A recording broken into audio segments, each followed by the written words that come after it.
ദേശീയ ദിനത്തോടനുബന്ധിച്ച് ദേശീയ പേയ്മെന്റ് കാർഡായ മാൽ കാർഡുമായി സെൻട്രൽ ബാങ്ക് ഓഫ് ഒമാൻ. ഒമാന്റെ ഡിജിറ്റൽ ട്രാൻസ്ഫോർമേഷന്റെ ഭാഗമായിട്ടുള്ളതാണ് ഈ സംരംഭം.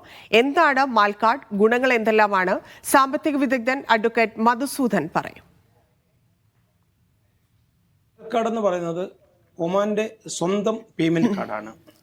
ഡിജിറ്റൽ പണമിടപാട് മേഖലയിൽ സ്വയം പര്യാപ്തത കൈവരിക്കുന്നതിന് ഒമാൻ വിഷൻ 2040 2040 ഭാഗമായി ഫാസ്റ്റർ ക്യാഷ് ട്രാൻസാക്ഷൻ അല്ലെങ്കിൽ ക്യാഷ്ലെസ് ട്രാൻസാക്ഷൻ എന്ന ഉദ്ദേശം മുൻനിർത്തിയാണ് ഗവൺമെൻറ് മാൽ കാർഡുകൾ പുറത്തിറക്കിയിരിക്കുന്നത്. ഇത് ഒമാനിലെ രാജ്യത്തിനകത്തുള്ള പണമിടപാടുകൾ, അതായത് ATM transaction, e-commerce transaction, POS transaction മുതലായവയ്ക്ക് വേണ്ടിയാണ് ഉപയോഗിക്കുന്നത്.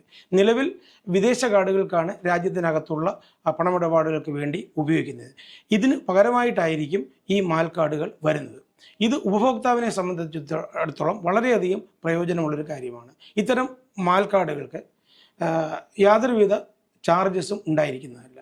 അപ്പോൾ കാർഡുകൾ ഇഷ്യൂ ചെയ്യുമ്പോഴോ അല്ലെങ്കിൽ റിന്യൂ ചെയ്യുമ്പോഴോ അല്ലെങ്കിൽ ആനുവൽ ചാർജസോ ഇത്തരം കാർഡുകൾക്ക് ഇല്ല എന്നുള്ളത് എടുത്തു പറയേണ്ട ഒരു കാര്യമാണ്. ഒരു ഡെബിറ്റ് അല്ലെങ്കിൽ പ്രീപെയ്ഡ് കാർഡുകളാണ്.